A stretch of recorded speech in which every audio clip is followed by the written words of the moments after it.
Greetings, fam. I wanted to continue to share about my Kundalini experience and my spontaneous awakening, as I believe that this information is needed at this time, and many more will be navigating certain experiences and perhaps even in the unknown of what is actually going on with them. And my hope is for people to continue on this path in the most natural way possible, as we can do it. And if you have watched my first video, and I'll link it below, just kind of going through some of the experiences that I had, this message specifically is more around like the hope of coming out of this. And although I'm still in it, and so deeply in it, like really deeply in it, I'm so grateful. I am so grateful. Probably wouldn't have thought that 5 years ago. But even then, there was gratitude for the awarenesses that came online, for the insights, for all the senses that tuned in, and even beyond the senses that we've been taught, you know.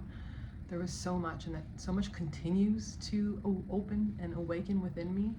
And, you know, I've been through a lot of feelings of loneliness on this path. And, you know, I looked at even like my human design and my gene keys. Yeah, if you haven't looked into that, it's a really great way of deeper contemplation of this journey and of our own blueprint, right? I also study astrology, and, you know, we can call it a mystic, but it's also someone who's a seeker of truth. And, I believe that the stars are, you know, a beautiful blueprint, a soul's remembrance to why we came here.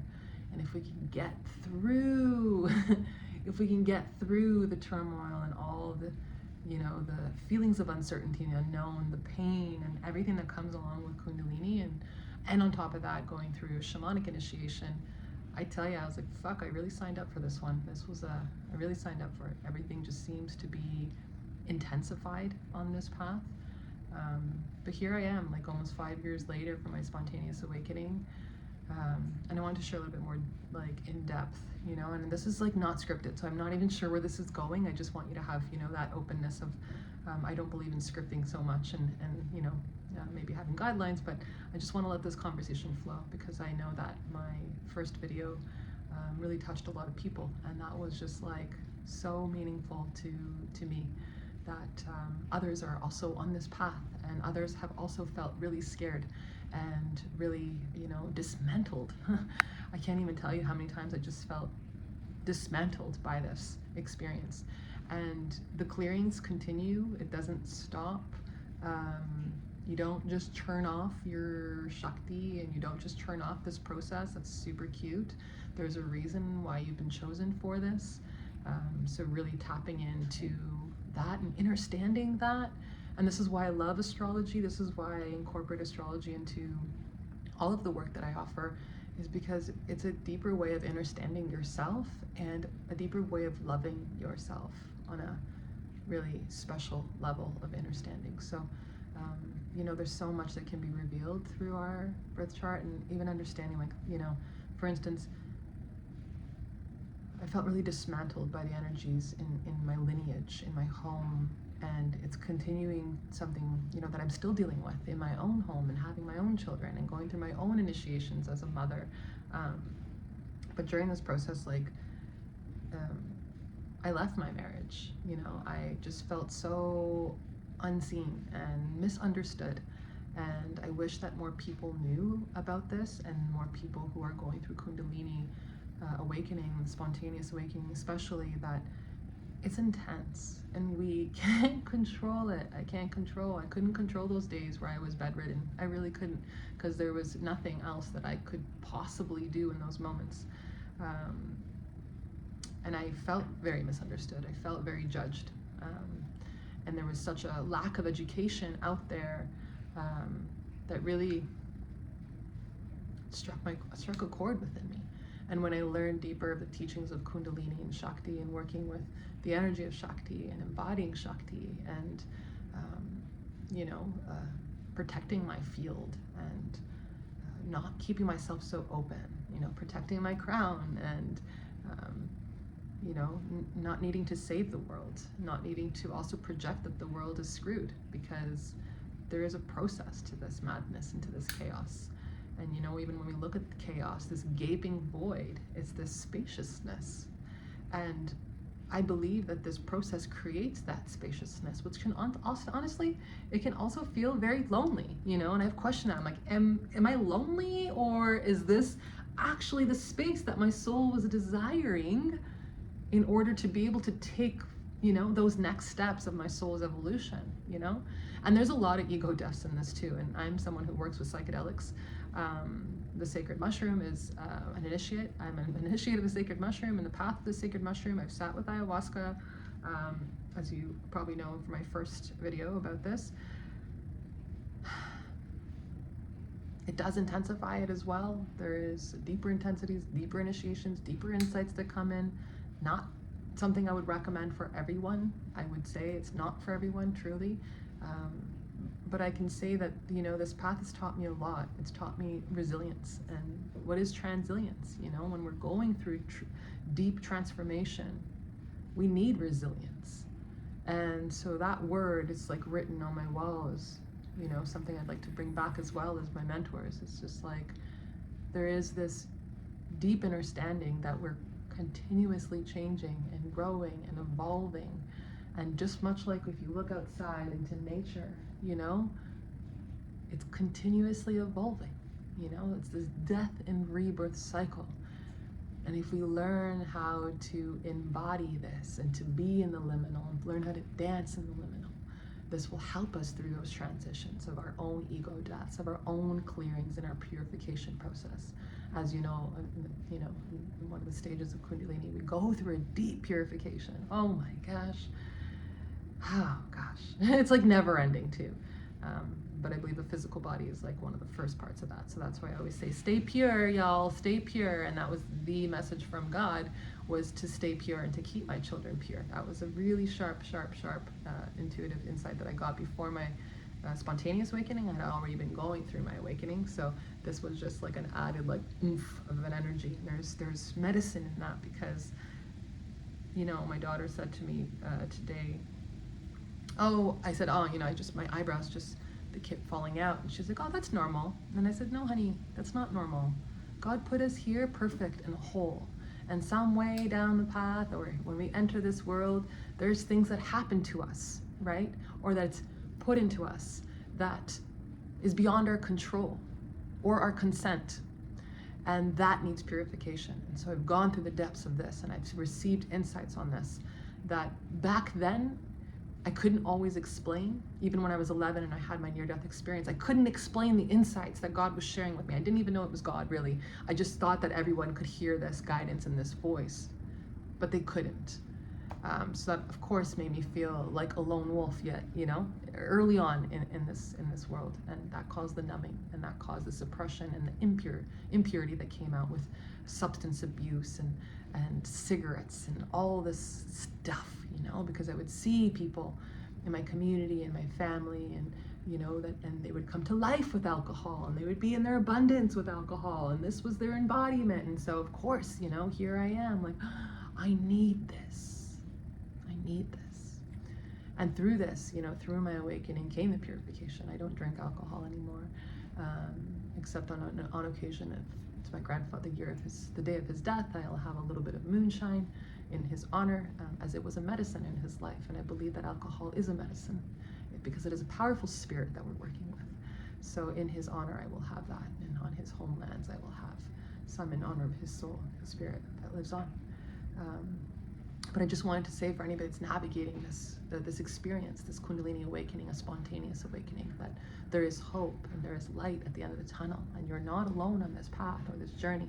And working to honor this calling is a journey. It takes a lot of courage. It takes a lot of transilience for you to step into this, to hold this as it is.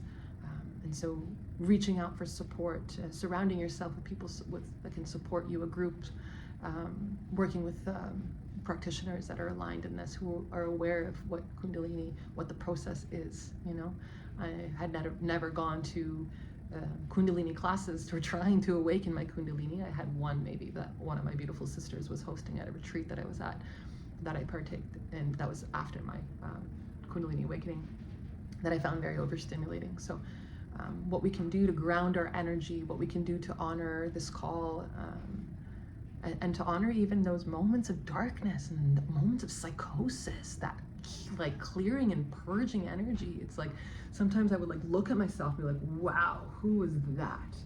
And as a mother, that was so hard when that dragon comes out and you have no idea how to work with a dragon because you haven't fully embodied or remembered that dragon and the power of that dragon, because that dragon can burn shit up and it can tear up everything in your life. And so that happened, you know, and I see it now as the greatest teaching of my life. I don't want to live in regret or shame about it. It was a part of my journey, motherhood and Kundalini. I'd probably do a separate video on this because this was one of the greatest initiations and continues to be one of the greatest initiations in my life. And so may this video and may, you know, my voice to you just say, you got this, stay in this, ground yourself, breathe, commune with the trees and the bees, you know it, like have your feet in the earth as much as possible, disconnect from the tech, because that's what's making us all a mess, you know. It's disconnecting us from source, it's causing, you know, palpitations in the body and numbness and all this kind of stuff. This is just wild, and I can also do, you know, more videos on that. Just let me know what you want to hear, and I'm here to support you. I'll drop some links below if you are someone who does need support and you're on this journey of the spiritual awakening and Kundalini awakening. I'm devoted to this path, I was chosen for this path, you know. So don't give up. Don't give up. And you can do this. You can do this naturally. You can support your body naturally. You can go through purification naturally. There's so much that you can do even with a small budget that I'm happy to share more of. Just in the comments, just drop what's resonating for you, what you would love to hear more of, so that I am, you know, accommodating you and what you need at this time. And I believe this is an offering that I can give from my heart to you and to all that are seeking this path and have been chosen for this path. So please, please, please honor this as a sacred gift and not a curse. I know sometimes it can feel like a curse, and even when the body is going through such transformation and transitions, and sometimes you can go through like crazy stuff in the body where you're like, wow, should I go to the hospital? This is crazy. And really it's about discernment. You're being taught to really attune to your body, to listen. Because if you've spent years not listening, and if you've spent years putting toxins in your body, it's going to take time to purify your vessel. It will take time. This is not like, boom, I'm healed and my Kundalini is over. It doesn't work like that. It doesn't work like that. So just know that it's a process, and just know that it's a chosen process, that you've been chosen for this. And that's not for everyone, and that should be and feel like a great honor. So gratitude to this path, gratitude journaling will help you along this path. Try and focus on what is working. It's very hard. I know it can be challenging at times. However, it's so easy for the mind to focus on all the negative, right? And what's not working, and how your body's not supporting you, and how all these things that are happening are actually not working in your favor, or so we think. And so I encourage you on this path to find the light, to surround yourself with the light, to always anchor back into the light. Listen to those spiritual teachers if you can, and if you can't, don't listen to any spiritual teachers. I'll keep the spirituality to a very minimum in my videos, because I knew that I couldn't handle a lot of spirituality. You know, I couldn't do a lot of stuff. I couldn't do a lot of yoga. I couldn't do a lot of people. And that changes, that as you change and grow, and as you evolve and embrace these gifts that are being shared with you, because they will, you know, they will magnify. And that's holy, sisters and brothers. That's holy. This is a very holy experience. And not to walk with ego. You know, I have painted on my wall here, it says on my painting, it says, stay humble. It's very easy to get sucked into the ego, right? And to have spiritual ego. And so stay humble. And when you catch yourself where you're not, it's not about shaming or guilting, it's about repatterning. Okay, cool. How would I show up different? How would I repattern my mind there where it's not spiritual ego, where it's just coming from a sense of groundedness and knowing that we're not here to fix people. We're not, you know? And when we are able to be of service, because one day we will be able to be of service, to do that with that humble heart, to walk with humility, to dance through this, because it's all in transition. And so even you know, if you have been chosen to be a healer of some sort on this path, to be very humble that not everyone will make it through this process. You know, many will resort to pharmaceuticals. Many will numb themselves out. And many will try and stop this process from happening. And the deep shadow work and the deep shamanic shadow work that we can anchor in this is going to be the most profound tools that we use in this lifetime. And so I'll leave you with that. I'll leave you with this, just this love and this reverence for this path, because you can do it. And I honor you. Ho.